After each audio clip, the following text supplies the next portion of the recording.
안녕하세요. 토요미스터리 디바메이입니다. 미국 캘리포니아 나파밸리는 온화한 날씨 덕분에 와이너리, 즉 포도 재배와 와인 생산으로 유명한 곳이에요. 그러다 보니 캘리포니아 사람들은 우리 주말에 어디 좀 갈까? 하면 1박 2일 근교 여행으로 자주 찾는 곳이기도 하고요. 유명한 관광지다 보니까 치안도 짱짱하겠죠?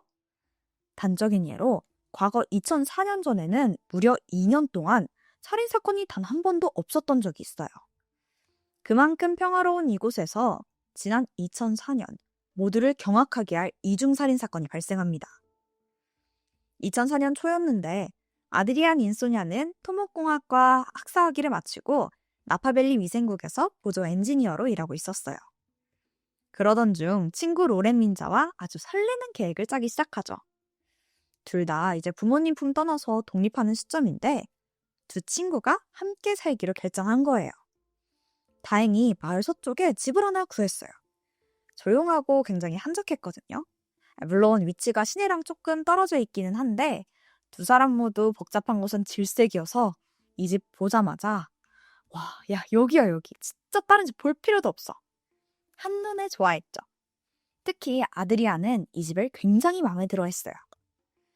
그렇게 두 사람은 룸메이트가 돼서 몇 달을 살았는데 전혀 문제가 없었죠. 그렇게 같이 살게 된 게 바로 레슬리 만자라였어요.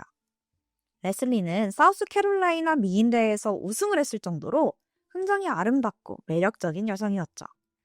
최근에 남자친구랑 헤어지면서 자기 커리어에 좀 집중해야겠다 싶어서 이 조용한 동네 나파밸리로 오게 된 거였고요. 그녀는 근처 와이너리에서 인사 담당자로 일하고 있었다고 해요. 그때부터 이 세 여성이 도란도란 룸메이트로 인연을 맺어가게 됐습니다.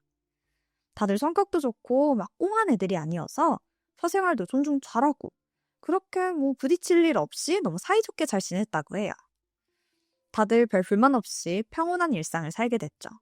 그러던 2004년 10월 31일 이날은 대망의 할로윈데이인데 보통 할로윈에 미국 애들이 막 이웃집 돌면서 사탕 얻고 그러는 거 아시죠? 그러려면 어른들도 미리 집에다가 두둑하게 사탕이나 초콜릿 이런 거 다 준비해 놔야 돼요. 동거인 아드리안, 로렌, 레슬리 이 세 명도 오전부터 미리 다 준비해뒀어요. 그러다가 밤이 되니까 동네 꼬마들이 막 트윗걸트윗하면서 현관문을 두드렸었죠. 그렇게 한참 나눠주고 나니까 한 2시간쯤 지나서 어느덧 그 사탕이 다 떨어진 거죠. 그때가 밤 11시.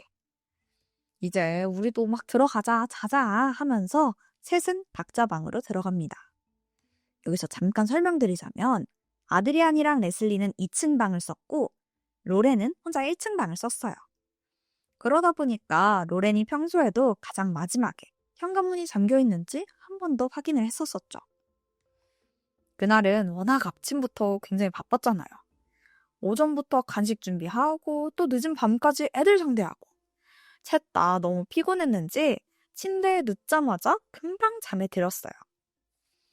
그렇게 잠에 든 지 한 3시간 정도 지난 오전 2시쯤 1층 방에서 자던 로렌이 화들짝 눈을 뜹니다. 쨍크랑 하고 유리창이 깨지는 소리가 들린 거예요. 이게 무슨 소리지? 우선은 이 소리를 들어보려고 문에다가 살짝 귀를 대고 들어봤죠. 그랬더니 누군가 막 돌아다니는지 신발 소리가 들리더라고요.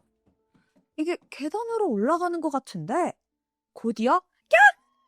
위층에서 비명 소리가 들려요. 그때 로렌이 기억하기론 정말 피까지 얼어붙을 정도로 날카로운 비명 소리였어요. 2층에 있는 룸메이트 아드리안 그리고 레슬리한테 무슨 일이 생긴 게 틀림없잖아요. 순간 로렌은 친구들을 도와야겠다는 생각에 방문을 열고 밖으로 나오게 됩니다. 그랬더니 위층에서 쿵쾅거리는 막 몸싸움 소리가 계속해서 나는 거예요. 바로 이때 도와줘! 아드리안의 목소리가 들려왔죠. 하지만 이내 비명이 멈췄고 누군가 계단으로 내려오는 소리가 들립니다. 로렌은 순간 괴한이 자신에게 다가온다는 생각에 공포에 질렸어요. 직감적으로 도망쳐야겠다는 생각이 계속해서 들었죠. 하지만 소중한 친구들을 두고 혼자 도망칠 수는 없었어요. 그래서 용기 있게 행동합니다. 우선 내려오는 괴한을 유인해야겠다 싶어서 자신을 따라오도록 일부러 크게 쿵쾅쿵쾅 발소리를 내면서 뒷문을 향해 뛰어갔어요. 다행히 거기엔 몸을 숨길 곳이 있었죠. 집 앞 바로 앞에 지하실인데 거기에 들어가서 재빨리 몸을 숨겼고 그 괴한이 집 밖으로 나오길 조용히 기다렸어요. 이게 얼마나 지났을까? 곧 누군가 뒷문으로 나옵니다. 그는 지하실 앞에서 잠깐 멈칫하는데 그때 로렌은 입을 틀어막고 정말 온몸을 경직하고 있었죠. 다행히 발걸음 소리는 점점 벌어져 갔어요. 근데 아직까지 괴한이 그 근처에 있을 수도 있잖아요. 굉장히 위험한 상황이죠. 하지만 로렌은 친구들을 위해서 다시 한번 용기를 냅니다. 조심스럽게 이 지하실에서 나와서 숨을 죽인 채 집까지 천천히 기어갔어요. 그리고 집으로 들어가 바로 문을 잠궜죠. 그렇게 집 안으로 들어오자 어디선가 흐느끼는 소리가 들려요. 아드리안이에요.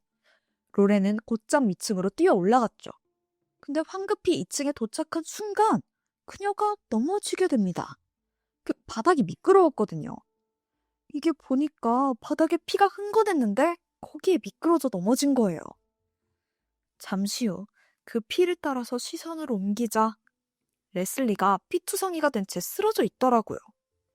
로렌은 당장 그녀에게 다가가서 상태를 확인해보지만 그녀는 이미 숨이 끊어진 상태였죠. 잠깐, 아까 비명을 지른 건 아드리안이잖아요.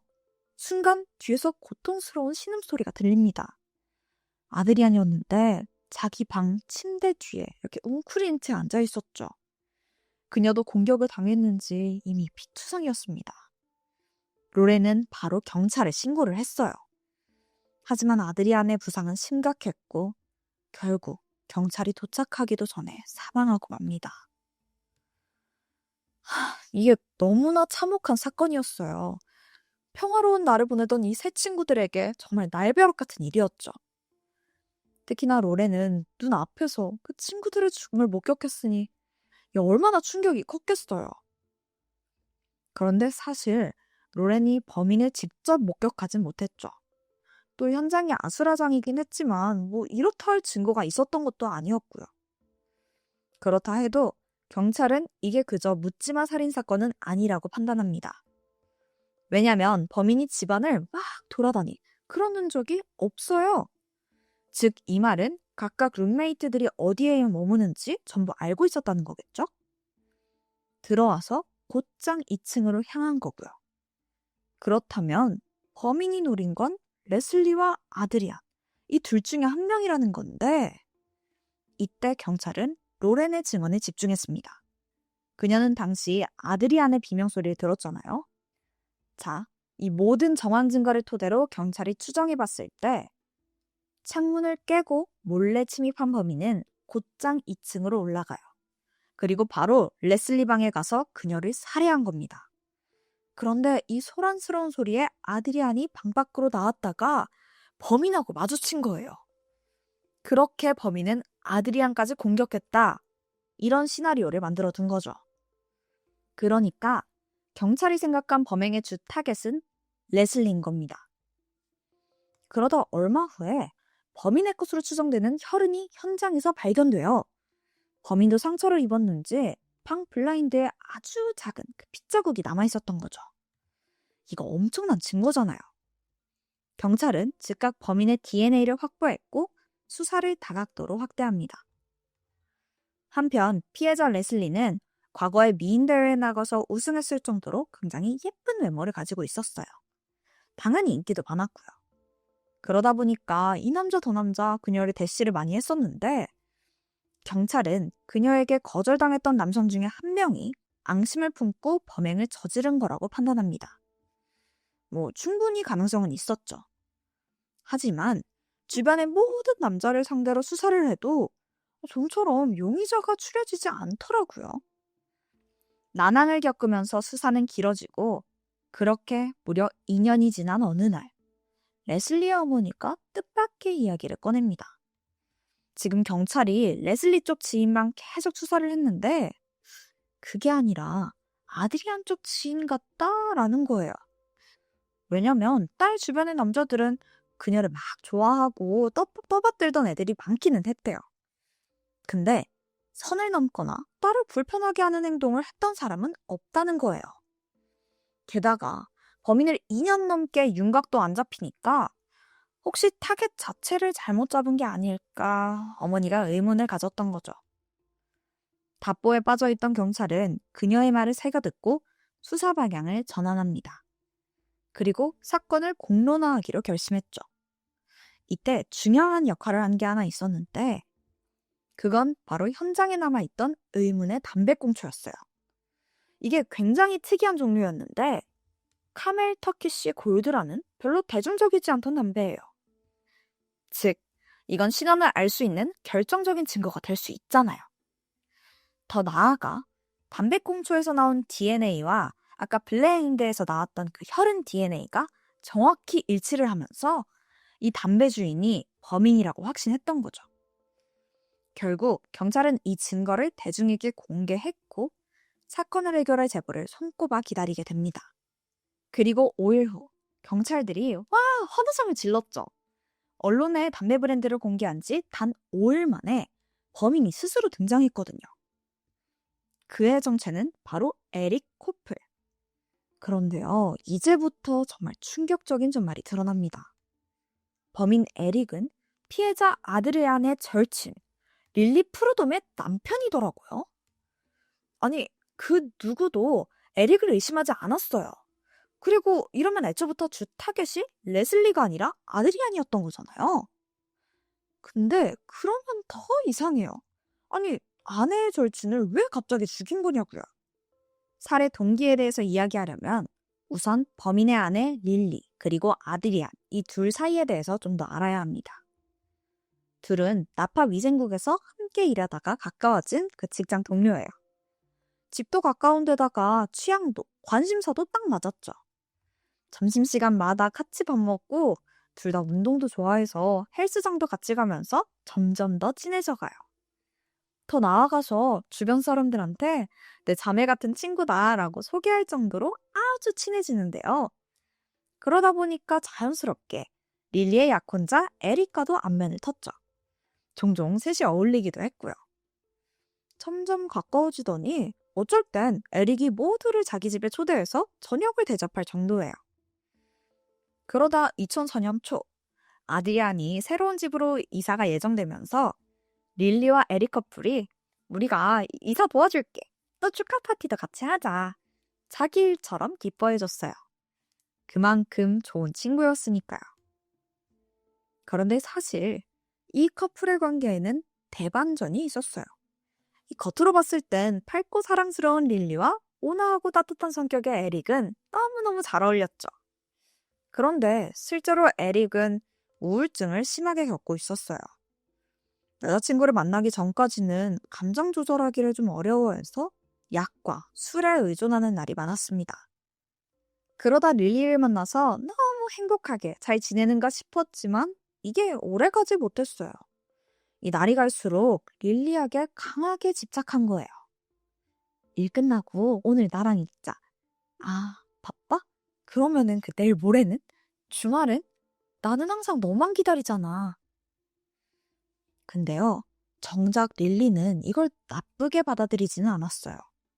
그러다가 약혼까지 한 건데 반대로 에릭의 불안은 점점 더 심해져서 의심과 집착으로 점점 커지고 있었죠. 그런 그에게 내 여친의 절친 아드리안? 그녀는 완전 방해물이었죠. 모든 순간을 여자친구랑 함께하고 싶은데 아드리안이 나타나면서 둘만의 시간이 점점 뺏기는 것 같았거든요. 그러던 어느 날 자신은 모르는 그 여자친구의 다른 모습을 아드리안이 알고 있다는 그 생각에 강한 질투와 화가 치밀어 올랐어요. 그러면서 점점 언젠가 아드리안이 릴리를 뺏어갈지도 몰라. 이렇게 생각하기 시작한 거예요. 이 애정은요, 결코 정상이 아니에요. 어쨌든 그렇게 불안불안한 하루가 지나던 어느 날 결정적인 사건이 발생합니다. 2004년 10월 31일 할로윈데이였어요. 에릭과 릴리 커플은 바로 그 다음 날 11월 1일에 결혼을 앞두고 있었는데 둘이 함께 할로윈 파티에 참석했죠. 근데 그날따라 에릭이 좀 신이 났는지 술을 좀 많이 마시게 돼요. 심지어 와인에 맥주에 보드카까지 다 섞어 마신 거죠. 당연히 엄청나게 취했고요. 근데 여러분, 에릭이 원래 술이랑 우울증으로 문제가 있었잖아요. 근데도 술을 끊지도 않고 그렇다고 제대로 치료를 받지도 않고 그런 약혼자의 모습에 릴리가 너무 화가 난 거예요. 그렇게 결혼식 전날 불의 싸움이 시작됐죠. 이게 또 꽤 길게 이어집니다. 술집을 나와서 에릭 집 앞에 도착할 때까지 언쟁은 계속돼요. 머리 끝까지 화가 난 릴리가 소리를 질렀죠. 이런 식으로 치료받지도 않고 술 자꾸 마시면 난 너랑 결혼할 수 없다. 파혼하자. 이 통보에 에릭은 무척 당황해요. 릴리가 뒤돌아서 가버리니까 막 그녀를 잡고 미안하다. 절대 안 그러겠다. 제발 가지 말라고 막 애원을 했죠. 하지만 릴리는 결국 그를 뿌리치고 집으로 돌아가게 됩니다. 그리고 이때 순간 에릭은 다른 사람으로 돌변했어요. 세상에서 단 하나뿐인 삶의 빛이었던 릴리와 헤어진다? 그것도 결혼식 하루 앞두고? 이게 그에겐 엄청난 공포였던 거예요. 에릭은 충격에 빠졌고 거의 패닉 상태예요. 거기다 거의 만취 상태라 정상적으로 생각할 수 없었죠. 이때 그의 머리를 스친 생각은 이게 다 아드리안 때문이야. 걔만 없었어도 릴리는 나만 사랑했을 텐데. 그리고 지금 아드리안을 죽여야겠다고 생각하게 됩니다. 그는 비틀거리면서 아드리안과 룸메이트들이 사는 집 앞에 도착했습니다. 이미 칼과 케이블 타이까지 챙겼어요. 칼로 부엌 창문을 뜯어내서 집 안으로 들어갔고 가장 먼저 한 일은 전화선을 잘라요. 신고 못하게 하려고요. 그리고 바로 아드리안이 있는 2층으로 향해 그녀와 룸메이트 레슬리를 살해한 거죠. 실제로 경찰의 추정과 달리 먼저 공격당한 건 아드리안이었어요. 에릭이 술에 완전 만취해서 해롱거리는 상태였잖아요. 심지어 방에 침입해서는 순간 술기운이 올라서 잠에 들었을 정도예요. 이때 마침 아드리안이 인기척에 깨어나게 됩니다. 이게 무슨 소리지? 확인하려고 불을 켰고 그 순간 에릭도 화들짝 놀라 잠에서 깨요. 아드리안이 놀라서 비명을 지르는데 그걸 막으려는 듯 에릭도 순식간에 칼로 그녀를 찔렀죠. 그리고 다른 방에 있던 레슬리도 친구 비명소리에 놀라서 깨어나게 돼요. 바로 아드리안 방에 가서 한치의 망설임도 없이 범인에게 달려들었죠? 하지만 그에겐 칼이 있잖아요. 급소에 찔리면서 안타깝게도 레슬리는 그 자리에서 숨이 끊어지고 말아요. 범인은 바로 뒤를 돌아서 다시 아드리안에게 다가가려는데 순간 1층에서 인기척이 들려요. 맞아요. 로렌이 범인을 유인하려고 뛰어가는 그 소리요. 에릭은 일단 다시 밑으로 향합니다. 그리고 밖으로 나가보지만 거기엔 아무도 없었고 결국 다시 집으로 돌아왔죠. 바로 이때 아드리안이 겨우 몸을 이끌고 침대 뒤에 숨어 있었어요. 에릭은 결국 포기하고 황급히 도주합니다. 집으로 돌아가서는 피투성이가 된 옷과 신발을 바로 벽난로에 태웠고 아무 일도 없던 것처럼 잠에 들었죠. 한편 다음 날 아드리안과 룸메이트까지 사망했다는 소식을 들은 릴리는 큰 충격에 빠졌어요. 하루아침에 절친을 잃은 거잖아요. 그 상실감은 말로 헤아릴 수가 없죠. 하지만 가증스럽게도 에릭은 그런 릴리 옆에 딱 붙어서 너무 슬퍼하지 말라고, 친구는 천국국 갔을 거라고 이렇게 막 위로를 합니다. 심지어 추모식에도 참석을 해요. 이때 아드리안의 어머니에게는 어머니 얼마나 마음이 아프실지 상상도 안 돼요. 꼭 범인이 잡히길 제가 기도드릴게요. 이러는 거죠. 어머니는 아무것도 모른 채 추모식 내내 함께 있어준 에릭에게 큰 고마움을 느끼고 있었고요. 아니, 어떻게 이렇게 뻔뻔할 수가 있죠? 너무 소름 끼쳐요. 그러다 2005년 2월 릴리와 에릭은 미루고 미루던 결혼을 하게 됩니다. 근데 사실 이때 릴리가 친구를 잃고 힘들어하던 그 시기에 에릭이 옆에 있어줬잖아요. 그러다 보니까 다시 마음을 열게 된 거예요. 게다가 원래 결혼식에서 아드리안이 축사를 해주기로 했었거든요. 결혼식 당일 아드리안의 어머니가 와서 딸을 대신해 축사를 했어요. 그 정도로 이들은 지속적인 가까운 관계를 유지했던 거예요. 자기 딸을 죽인 범인의 결혼식이었다는 걸 나중에 어머니가 알고 얼마나 비통했겠냐고요. 그렇게 시간은 흘러서 결혼식 후로 1년이 더 지났습니다. 아드리안과 레슬리가 살해당한 지 2년이 된 거죠. 그리고 경찰이 담배꽁초에 대한 정보를 공개하게 되는데 이때부터 에릭이 점점 더 동요하게 돼요. 이 담배가 굉장히 흔치 않잖아요. 누가 알아볼 것 같았던 거죠. 마침 릴리도 남편의 상태를 알아채게 됩니다. 뭔가 두려워하고 막 괴로워하는 모습에 위로를 해줬다고 해요. 무슨 일이 있어도 자기는 당신을 떠나지 않을 거라고 평생 사랑할 거라면서 그를 안심시켜줬는데 자신의 절친을 살해한 범인이 남편일 거라고는 상상도 하지 못했던 거죠.